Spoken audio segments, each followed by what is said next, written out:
Now for a session produced by our underwriter, the Walton Family Foundation. Here to discuss engaging the next generation of bold thinkers to accelerate common solutions, please welcome Caryl M. Stern, Executive Director of the Walton Family Foundation, journalist Rachel Janfaza, and Deanrea Sykes, a college senior attending Howard University.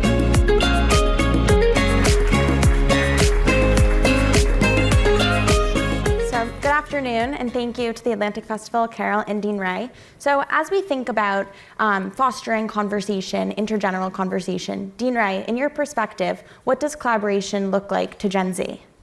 Yeah, I think collaboration to Gen Z means providing a space and opportunity for our generation to have idea exploration and to tackle the controversial issues of today.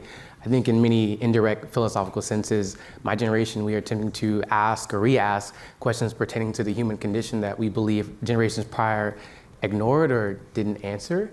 So I think, for example, in a metaphysical sense, what exists in the universe, or the universe is beyond, or in an epistemological sense, what is knowledge? How do we know things, and how does that influence our beliefs or the things that do or don't exist?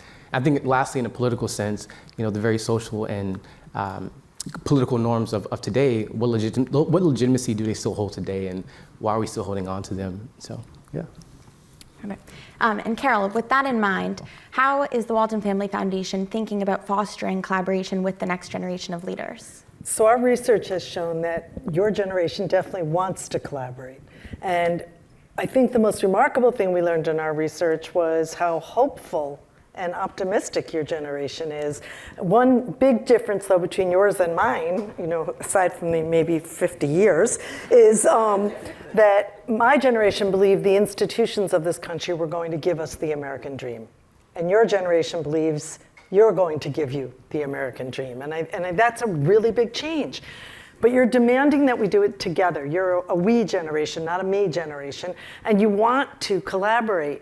And yet, 67% of Americans are saying that they can't sit at a table with someone who disagrees with them. They're not prepared to come to that table. So as a foundation, we're working to redefine collaboration. Let's get away from the historical view that collaboration means we have to find those with common ground and come together. Instead, we need to find common solutions. We need to be willing to sit at the table with the people we don't agree with and work towards the things that we all agree our society needs right now. It's too late to start saying this way or that way. We've got to find solutions. And so Gen Z is often skeptical that today's leaders have the next generation's best interest in mind. What are the implications of that, Deanrea? And Caryl, how do we work to move forward with that? Yeah, I think our generation, sometimes looking at those leaders in power, we're saying that we're looking to replace them, whenever their time is done in their positions of power and social influence. Because it seems as if sometimes, the ideas that being bold social thinkers, it's like there's a hesitation to do that, the generation that are older than us, and we're saying, no, we have the ideas, these century-defining ideas to help change this world, and we don't want to wait 50 years, because if we wait 50 years to implement our ideas right now, they'll be 50 years too late. So we want to implement them right now so that we don't stagnate or acquiesce in our political endeavors. So. And I think philanthropy has a really unique role in all of that. Philanthropy is built on legacy. It is usually wealth that has been put together to bring a family together to do good. And we all want to stand on the legacy that has been given to us, but our intentions are really to build the future that we're going to leave behind.